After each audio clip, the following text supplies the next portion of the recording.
Yo, what's going on, guys? This is Mustache MMA. Welcome to episode 9 of Parlay Plays, UFC Fight Night, UFC London, Volkov versus Aspinall. Very fun event here we got going. First one outside of the US and Abu Dhabi since the pandemic. What we're going to do here in this video is create a couple different variations of parlays. So those include even money parlays, which is about even money to plus 200, juicy parlays, about plus 300 to plus 800, and long shot parlays, which are plus 1,000 or more. The way I throw units on these guys is I throw 1 unit on even money parlays, a half a unit on juicy parlays, a quarter unit on long shot parlays, a little bankroll management, if you will, to help not necessarily kill our bankroll from these long shot and juicy parlays that may not hit as often. So I'm going to give you guys 2 parlays of each variation for this card that I created, and I'm liking a lot of them. So I think they got good chances to hit all of these. So we'll start with the even money parlays. So first parlay is going to be Topuria inside the distance and Pimlet inside the distance. So both of these guys, huge favorites, minus 500 each of them about already. But inside the distance, both of them are not bad. So this parlay comes out to plus 105 over on FanDuel. So plus money here for a little inside the distance parlay. Topuria going up against Jai Herbert. Jai Herbert does not have very good takedown defense, nor does he have much of a grappling game. He is more of a one-dimensional striker. His striking is good. He's got a long reach, but Topuria, I see him definitely being able to use that wrestling that he has and that very, very good grappling that he has as well to eventually get a submission and or ground and pound from a dominant position that he grappled to. Pimlet, on the other hand, kind of same situation. I mean, his opponent also doesn't really have much of a wrestling defense or takedown defense. Pimlet, pretty decent with the takedowns. He can get his takedowns pretty easily. And if he does get you down, he's very quick with his transitions. He's very quick to get to the back and sink in a rear naked choke or just pound you from that position. So yeah, I really like this one at plus money. Topuria inside the distance, Pimlet inside the distance, plus 105 over on FanDuel, 1 unit on that parlay. Moving on to the next even money parlay, 1 unit on Grundy money line and over 2.5, and McCann Carolina fight goes the distance. This comes out to plus 166 over on DraftKings. So Grundy money line and over 2.5. I like this one a lot. I think Grundy has the wrestling advantage here against Amir Kwani. He's fighting Amir Kwani, right?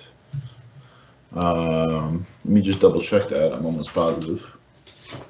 Yeah, he's fighting Amir Kwani. Anyway, I think he has the wrestling advantage over Amir Kwani, although Amir Kwani does have good wrestling himself. Amir Kwani maybe has the technical striking advantage on the feet, but Grundy does throw hard. Grundy's also a relentless wrestler, consistently throws takedowns. His last fight, I think he went for 20 takedown attempts. Only got 3 of them, but nevertheless, I think he's going to be pretty successful eventually with his wrestling. He's going to get a lot of top control time. He's going to get some ground and pound in. He's going to win minutes in these rounds. Now, reason I did an over 2.5 rather than a decision play, Amir Khani has shown recently that his cardio just seems to go a little bit in the 3rd round, although I don't believe he's been finished before in his career or even in the 3rd round, that is, but his last fight, he definitely slowed down a lot in the 3rd round. And I think there's a potential there for Grundy to potentially get a submission or ground and pound finish in that 3rd round. Grundy has crazy good cardio. He can keep up that pace, that high wrestling pace for all 3 rounds. He's going to put that pace on Amir Khani, test that cardio, and look for Amir Khani to gas probably, in the late 2nd and definitely in the 3rd. And hopefully he can survive for another 2.5 minutes, and that over can hit. But yeah, I like the Grundy money line here, and over 2.5. I think he's got an edge in that wrestling. He's going to get that top control time, and he's going to probably eventually get a decision here. If not, maybe a late finish. Moving on to the next leg, McCann versus Carolina. Fight goes a distance. Do I have to say much here? Both these girls super durable. McCann, she's been a decision machine with all her wins as well as her losses. She's very tough. She hasn't been finished in her career, I don't think. I'm saying all these things off the top of my head. They could be wrong, but I'm almost positive that they are not. So McCann, yeah, she's super tough, at least on the feet. And this is going to be probably a striking match. So she's tough. She can take hits. She's going to essentially go blow for blow, if you will. Carolina, on the other hand, also not much of a finisher in terms of her striking. She's a striker, not much of a wrestler or a grappler. She did get finished by, I think, Lipsicki by a knee bar, and it was a pretty nasty knee bar too. But nevertheless, McCann doesn't have that level of grappling.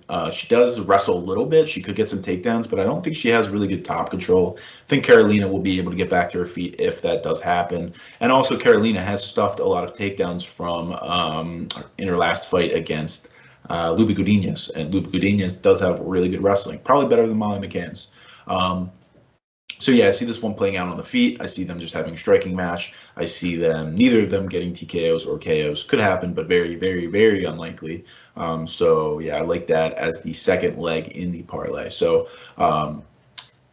1 unit on Grundy money line and over 2.5, and McCann Carolina fight goes the distance plus 166 over on DraftKings. Moving on to our juicy parlays, half unit on these parlays. So half unit on McKenna Reed, fight goes the distance, and Nelson submission, round 2 or 3, plus 388 over on FanDuel. So McKenna Reed, fight goes the distance. Not going to spend too much time on this because I think it's similar to McCann Carolina. But both these girls mainly stand on the feet. They're brawlers. They're both tough. Reed being finished her last time out, sure, but she went up a weight class on short notice against Jara Eubanks, who is very tough in her own right. So I don't hold too much weight to that loss, to be honest. McKenna, she's good on the striking as well. She does have a little bit of wrestling, so she could pose a threat there. But Reed has shown that she can survive on the ground. Sometimes she doesn't have the best fight IQ on the ground, if you will, but I think she'll be able to stuff most of the takedowns. If she does get taken down, I think she'll eventually be able to get back up to the feet. I don't see a finish here. McKenna maybe getting a ground and pound or sub, but I don't see it. I think Reed's durable. I think she's tough. I think this one plays out on the feet a majority of the fight, and I think it's close. But again, fight goes the distance, I think, is a pretty good leg of a parlay here. And then obviously that was like minus 250, so that was a higher price or chalkier price in the parlay, and we go with the more lucrative price here in Nelson submission, second or third round. So Nelson coming off a 2.5-year layoff. I think he's going to start a little slow, to be honest. I don't think, and I think Takashi Sato also going to be very aware of the game plan of Nelson. Get it to the ground, get the submission. Sato doesn't have very good grappling skills, not good grappling defense. He has 2 losses by submission in the UFC, and both of those wins for his opponents were their first submission victory. So how is he going to fare against a high-level grappler in Nelson? I don't think it's going to be very good. Although he could fend off those takedowns for the first round and survive in the first round. I think he will. Nelson also, I believe most of his submissions actually come in the second or the third round rather than the first. So, or at least he does have a good amount on his resume, especially recently. Nelson, like I said, really high-level grappler. I think if he gets this to the mat, it's essentially over. Maybe, like I said, first round, I think he takes his time. And maybe he does get the takedown. He doesn't have enough time, or Sato does have enough energy to fend off the submissions. But eventually, Sato here is also on short notice. I think the cardio is going to kick in if Nelson continually gets takedowns, continually grapples, eventually gets the sub in the second or third round. So half unit play on McKenna Reed, fight goes the distance, and Nelson submission in the second or third round comes out to plus 388 over on FanDuel. Second juicy parlay, half unit play on Makaev by decision and Aspinall inside the distance, comes out to plus 706 on FanDuel. Makaev by decision. The most likely, I guess, is neck and neck, if you will, via submission or a decision. But I favored the decision here. I mean, Makaev, he was 22-0 in his amateur career. He didn't have that many submissions. I mean, maybe 5, I think. So not much. Obviously, the grappling has improved. After all those years of fighting, but I don't think it's anything crazy or special. His wrestling is obviously very good. His stand-up is pretty good as well. He's versatile attack. But again, the stand-up isn't necessarily powerful. It's more technicality wise. And again, the wrestling's good. He's good top control. But I'm very confident that his opponent, which again I'm blanking on his name as well,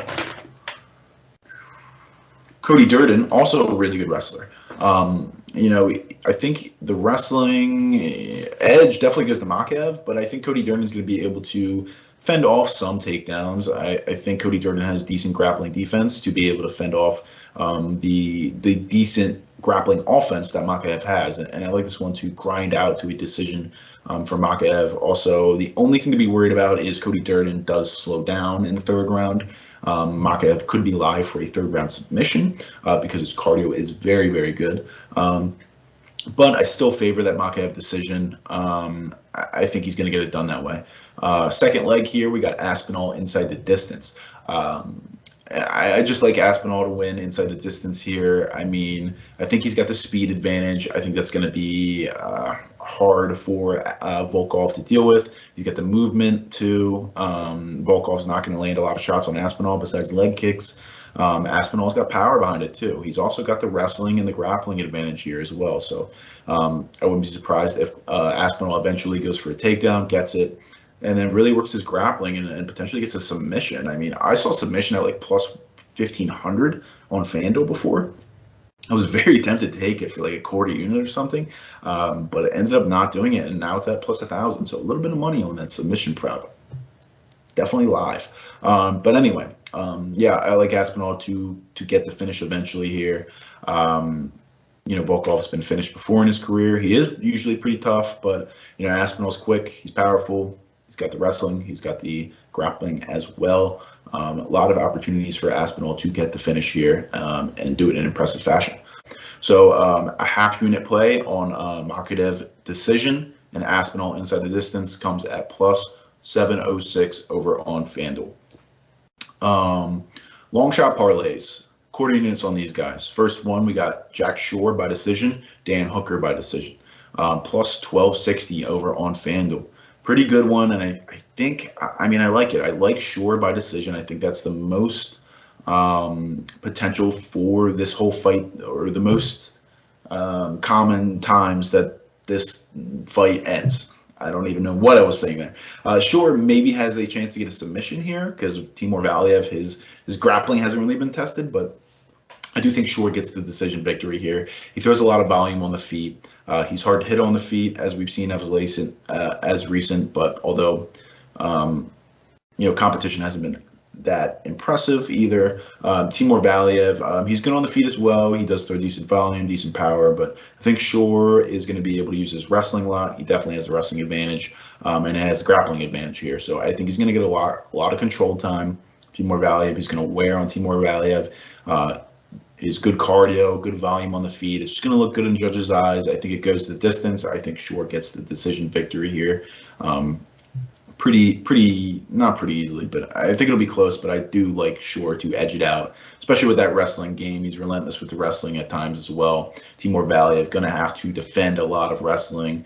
Going to have to really wear on his cardio, see how his cardio really shows. But yeah, like Shore by decision here. Volume, cardio, wrestling, pace, pressure he's going to put on. I think that gets in the dub. Hooker by decision. I'm just not sold on Arnold Allen, guys. I mean, Arnold Allen, 8-fight win streak in the UFC. Yeah, very good. But, who did he beat? Not a lot of impressive wins in my opinion. Hooker was a lethal lightweight, only losing to some top-level guys. Having a war with Dustin Poirier, getting caught, sure, by Michael Chandler, and then, Islam Makhachev subbed him in the first round when he came in on short notice. Yeah, I mean, I don't understand it, but I do. I just like Hooker here by the decision a lot. I think Arnold Allen, he has good striking defense, but Hooker's the best striker he's going to face to date. I think Hooker's going to land a good amount. Hooker also mixes in the wrestling pretty well. Although Arnold Allen does have good wrestling defense, good wrestling offense of his own right. I think Hooker can be successful in mixing it up. He's good at mixing up his striking and wrestling together.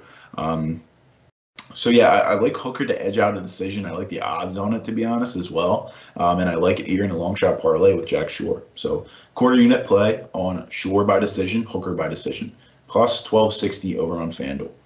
And then the last parlay of the day, last long shot parlay, quarter unit on a Carolina decision and a Reed decision, plus 1100 over on DraftKings.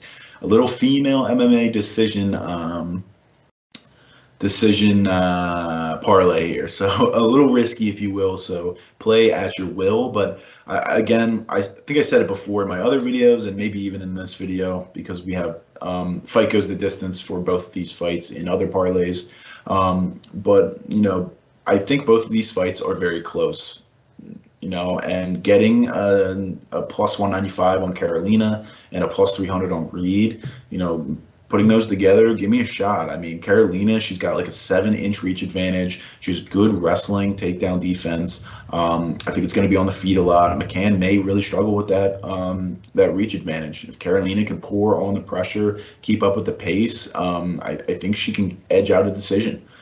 Same with Reed. I mean, I think she has the better striking in this one. She throws probably similar volume to McKenna, but I think she has better striking. She has a bit of a reach advantage as well. I think about 3 inches. I think if she can stuff the takedowns of Corey McKenna, it will get back up to her feet quickly and keep this one on the feet for a majority of the fight. I think she also edges out a decision. So again, both these ones are close fights. But I like the dogs and I like the money on both of their decision props, because that's the most, these fights are most likely going the distance. Very slim chance, in my opinion, they don't. So give me both the dogs and both the dogs by decision for a plus 1100 parlay. So quarter unit, Carolina decision, Reed decision, plus 1100 over on DraftKings.